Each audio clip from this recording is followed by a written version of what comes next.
Good morning everyone, स्वागत है आप सभी का आपके अपने यूट्यूब चैनल ब्लेजर्स कॉन्सेप्ट में।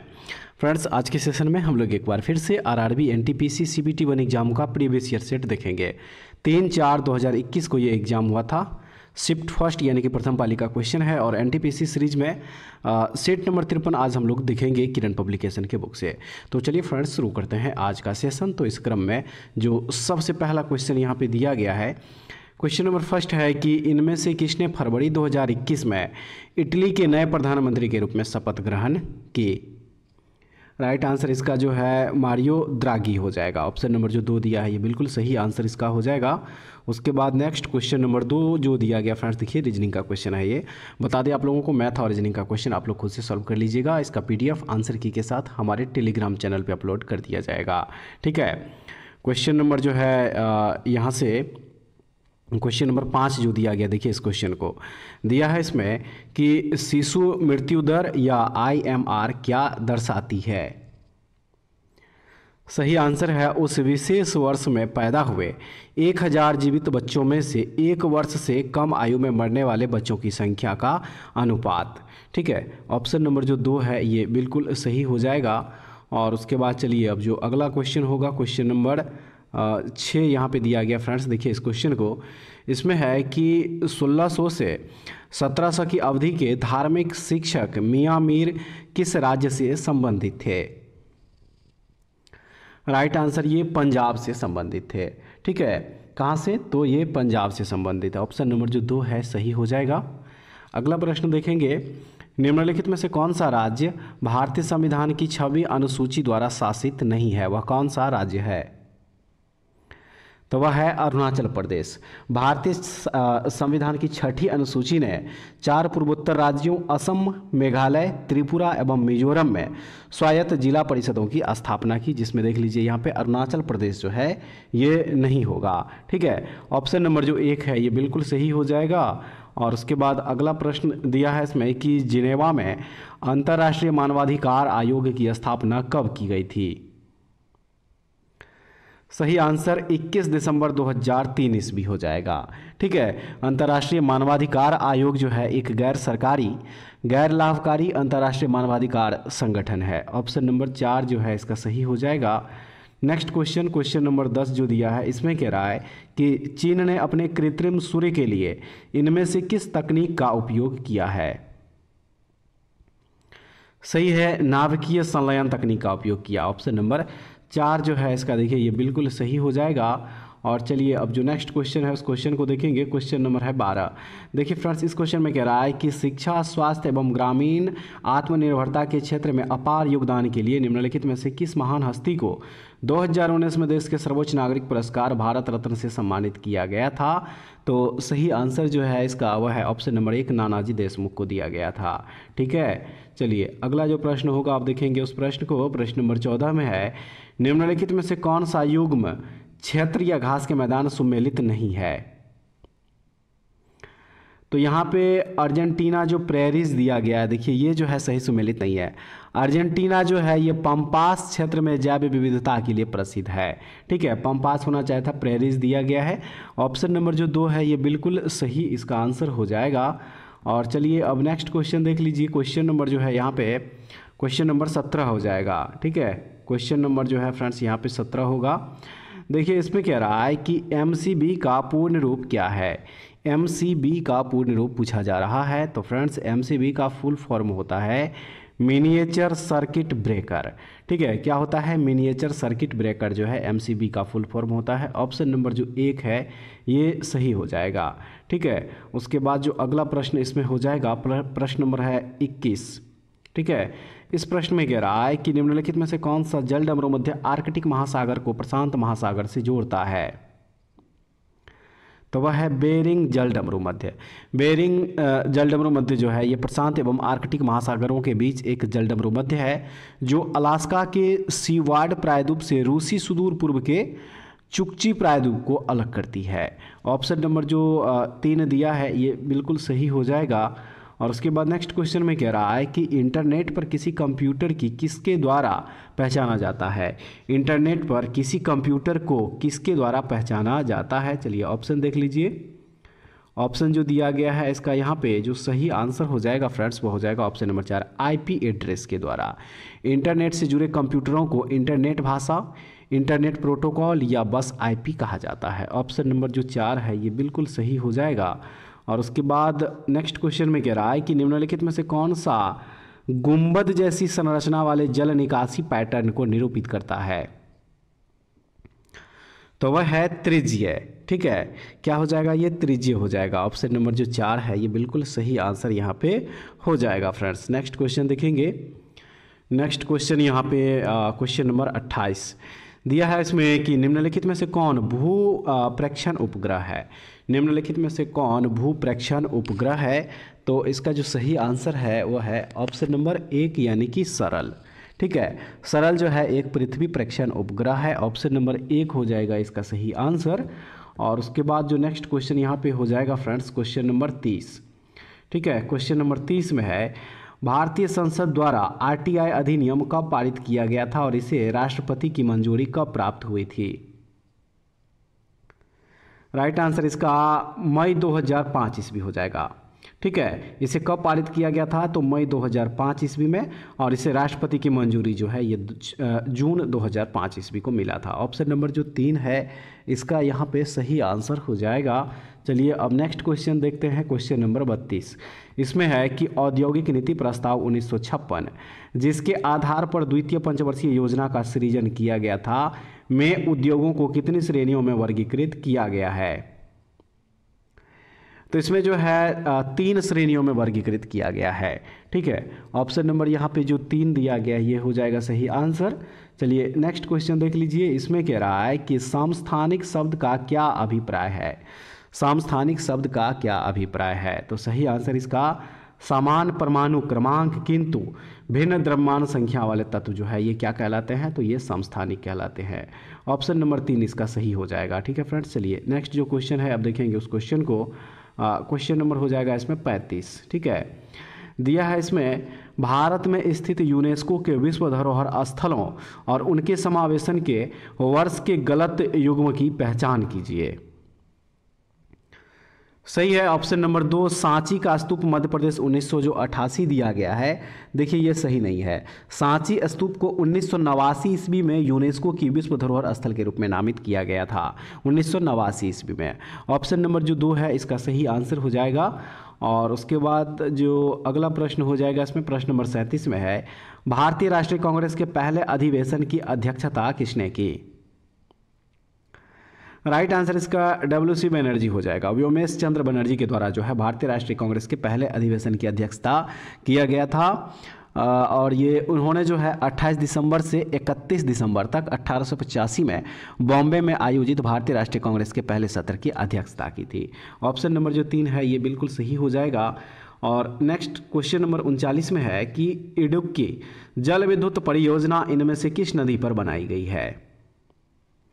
तो ये केरल की पेरियार नदी पर बनाया गया है, केरल में स्थित है ये। ऑप्शन नंबर 2 हो जाएगा सही। ठीक है, भारत और खाली जगह दिया है ने फरवरी 2021 में सहतूत बांध बनाने के लिए एक समझौते पर हस्ताक्षर किए थे।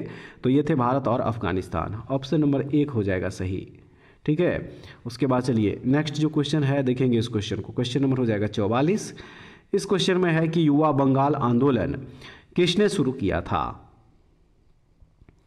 तो यह शुरू किया था हेनरी विवियन डिरोजियो ने। ऑप्शन नंबर जो 4 है ये बिल्कुल सही हो जाएगा। ठीक है, उसके बाद अगला प्रश्न हो जाएगा 45 नंबर। कह रहा है कि निम्नलिखित में से किस संशोधन ने पंचायतों को वित्तीय अधिकार प्रदान किए गए और स्थानीय सरकार को मजबूत बनाने में मदद की? निम्नलिखित में से किस संशोधन ने पंचायतों को वित्तीय अधिकार प्रदान किए गए और स्थानीय सरकार को मजबूत बनाने में मदद की? तो वह संशोधन था फ्रेंड्स 73वां संशोधन। ठीक है, 73वां संशोधन। ऑप्शन नंबर जो 4 दिया है ये बिल्कुल सही हो जाएगा। और उसके बाद नेक्स्ट क्वेश्चन में कह रहा है कि इनमें से किस संघ के सदस्य मुक्त जीवन जीने वाले विशिष्ट समुद्री जीव होते हैं? तो वह है इकैनोडर्मेटा। ठीक है, इकैनोडर्मेटा। ऑप्शन नंबर जो 3 दिया है ये हो जाएगा सही आंसर। और उसके बाद अगला प्रश्न में कह रहा है यहाँ पे कि निम्नलिखित में से कौन सा 2 कंप्यूटर के CPU का भाग है? तो वह है कंट्रोल यूनिट और ALU, यानी ऑप्शन नंबर जो 2 दिया है सही आंसर इसका हो जाएगा। और उसके बाद जो अगला प्रश्न इसमें हो जाएगा फ्रेंड्स, प्रश्न नंबर है 53। देखिए इस प्रश्न में कह रहा है कि उस डच का नाम बताइए जिसने भारत में आधुनिक शिक्षा के संवर्धन में राजा राम मोहन राय की मदद की। उस डच का नाम बताइए। चलिए ऑप्शन देख लीजिए। ऑप्शन यहाँ पे जो 4 ऑप्शन दिया गया है, इसका जो सही आंसर फ्रेंड्स हो जाएगा इस क्वेश्चन का, वो हो जाएगा यहाँ पे ऑप्शन नंबर जो 3 है, डेविड हेयर। ठीक है, डेविड हेयर जो है ये बंगाल में एक डच घड़ीसाज एवं एक समाज सेवक थे और उन्होंने कलकत्ता में कई शिक्षण संस्थानों की स्थापना की। डेविड हेयर ने राजा राम मोहन राय की मदद से भारत की आधुनिक शिक्षा में जो है महत्वपूर्ण भूमिका निभाई थी। ऑप्शन नंबर 3 हो जाएगा डेविड हेयर, बिल्कुल सही। चलिए नेक्स्ट क्वेश्चन अब देख लीजिए। क्वेश्चन नंबर हो जाएगा 56। इसमें दिया है कि अम्ल और उस पदार्थ जिसमें वह पाया जाता है का इनमें से कौन सा युग्म सुमेलित नहीं है। तो वह हो जाएगा देखिए एस्कॉर्बिक अम्ल इमली में जो दिया गया है। ठीक है, इमली में जो है फ्रेंड्स ये एस्कॉर्बिक अम्ल जो दिया गया ये नहीं पाया जाता बल्कि टार्टेरिक अम्ल पाया जाता है। तो इसलिए ऑप्शन नंबर 1 हो जाएगा इसका सही आंसर। और नेक्स्ट है 59 नंबर क्वेश्चन में कि सरकारिया आयोग की स्थापना 1983 में किस प्रायोजन हेतु की गई थी। ऑप्शन दिया है मौजूदा कई करों को एकीकृत वस्तु एवं सेवा कर के बदले संबंधी व्यवहार्यता की जांच करने के लिए। बाकी का जो इसका ऑप्शन दिया गया है, चलिए इसको भी देख लेते हैं। अदालतों में मुकदमों के बैकलॉग को दूर करने के उपायों की अनुशंसा करने के लिए, राज्य और केंद्र सरकारों के बीच संबंध और शक्ति के संतुलन की जांच करने और परिवर्तनों का सुझाव देने के लिए, और सिविल सेवाओं और पदों में आरक्षण के संबंध में अनुशंसाएं करने के लिए। तो देखिए इस क्वेश्चन का यहाँ पे क्वेश्चन नंबर जो 59 है इसका यहाँ पे जो सही आंसर फ्रेंड्स हो जाएगा ऑप्शन नंबर 3, राज्य और केंद्र सरकारों के बीच संबंध और शक्ति के संतुलन की जांच करने और परिवर्तनों का सुझाव देने के लिए। ऑप्शन नंबर 3 जो है सरकारी आयोग इसी से संबंधित है। और चलिए फ्रेंड्स अब अगला जो प्रश्न होगा उस प्रश्न को देखेंगे। प्रश्न नंबर जो है यहाँ पे हो जाएगा 62। ठीक है, प्रश्न नंबर हो जाएगा 62। देखिए इस प्रश्न में है कि निम्नलिखित में से कौन सा असंगठित क्षेत्र का एक उदाहरण है। निम्नलिखित में से कौन सा असंगठित क्षेत्र का एक उदाहरण है, तो वह हो जाएगा यहाँ पे खेती। ऑप्शन नंबर 2 होगा। ठीक है, भारतीय रक्षा मंत्रालय द्वारा राफेल विमान इनमें से किस देश से खरीदा गया है। तो ये खरीदा गया है फ्रांस से। ठीक है, राफेल जो है ये राफेल विमान ये फ्रांस देश से खरीदा गया है। ऑप्शन नंबर 3 इसका सही है। और अगला प्रश्न में दिया गया है कि मलाला ने शरणार्थी लड़कियों पर कौन सी पुस्तक लिखी है। सही हो जाएगा we are displaced. We are displaced जो है ये नोबेल शांति पुरस्कार विजेता एवं पाकिस्तानी कार्यकर्ता मलाला यूसुफजई के द्वारा जो है लिखी गई एक पुस्तक है जिसमें शरणार्थी लड़कियों पर जो है ये पुस्तक लिखा गया है। ऑप्शन नंबर 3 बिल्कुल ये सही हो जाएगा। ठीक है, चलिए नेक्स्ट जो क्वेश्चन होगा उस क्वेश्चन को देखेंगे। क्वेश्चन नंबर हो जाएगा 68। इसमें कह रहा है कि उबंटू, मिंट और फेडोरा इनमें से किसके संस्करण है। इनमें से किसके संस्करण है, तो ऑप्शन देख लीजिए। 4 ऑप्शन दिया गया है और फ्रेंड्स इसका सही आंसर ऑप्शन नंबर 3 लिनक्स हो जाएगा। ठीक है, लिनक्स ऑप्शन नंबर जो 3 है ये हो जाएगा बिल्कुल सही आंसर। उसके बाद अगला प्रश्न नंबर हो जाएगा 69। इस प्रश्न में है कि पश्चिम बंगाल में स्थित सुंदरवन किसका एक उदाहरण है। तो ये एक मैंग्रोव वन का उदाहरण है। सुंदरवन जो है ये बंगाल की खाड़ी में गंगा, ब्रह्मपुत्र एवं मेघना नदियों के संगम से बनने वाले डेल्टा में एक मैंग्रोव क्षेत्र है और यह भारत के पश्चिम बंगाल राज्य में हुगली नदी से बांग्लादेश के खुलना खंड में बालेश्वर नदी तक फैला हुआ है। मैंग्रोव वन ऑप्शन नंबर 1 इसका सही आंसर हो जाएगा। ठीक है, अगला प्रश्न देख लीजिए। MSP का पूर्ण रूप क्या है। MSP का फुल फॉर्म पूछा जा रहा है, तो फ्रेंड्स इसका सही आंसर मिनिमम सपोर्ट प्राइस हो जाएगा। ठीक है, ऑप्शन नंबर 2 बिल्कुल सही आंसर है। और चलिए नेक्स्ट क्वेश्चन देख लीजिए। Question number 73। इस क्वेश्चन में है कि भारतीय संविधान में शामिल 22 अनुसूचित भाषाओं के अलावा किन 2 अन्य भाषाओं को साहित्य अकादमी द्वारा मान्यता दी गई है। तो वह है राजस्थानी और अंग्रेजी। ऑप्शन नंबर जो 1 है इसका सही आंसर यहाँ पे हो जाएगा। और उसके बाद चलिए नेक्स्ट जो क्वेश्चन होगा आप उस क्वेश्चन को देखेंगे। क्वेश्चन नंबर है 75। देखिए फ्रेंड्स इस क्वेश्चन में कह रहा है कि हीराकुंड बांध किस नदी पर बना हुआ है। तो ये महानदी नदी जो है इसी पर बना हुआ है। हीराकुंड बांध भारत में उड़ीसा राज्य में संबलपुर से लगभग 15 किलोमीटर दूर महानदी पर बनाया गया है और यह विश्व का सबसे लंबा बांध है और यह भारत की आज़ादी के बाद शुरू की गई पहली प्रमुख बहुउद्देशीय नदी घाटी परियोजनाओं में से एक है। इसको भी याद रखिएगा। ऑप्शन नंबर जो 1 है ये बिल्कुल सही हो जाएगा। नेक्स्ट क्वेश्चन देखेंगे। इस क्वेश्चन में है संयुक्त राष्ट्र का प्रमुख न्यायिक अंग कहाँ स्थित है?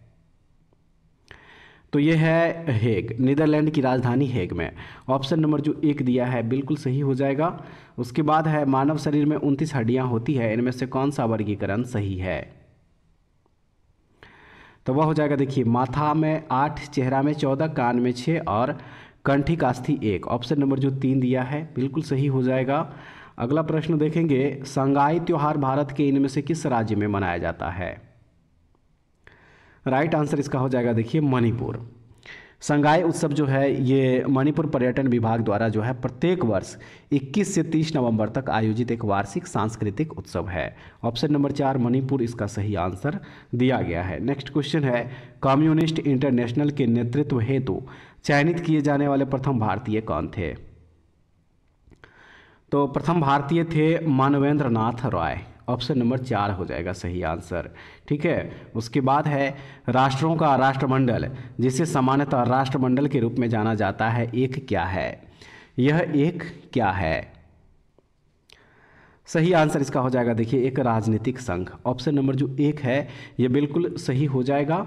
और उसके बाद अब जो है फ्रेंड्स, देखिए, इसके आगे जितना भी क्वेश्चन है, क्वेश्चन नंबर 100 तक वो पूरा मैथ और रीजनिंग का ही क्वेश्चन है।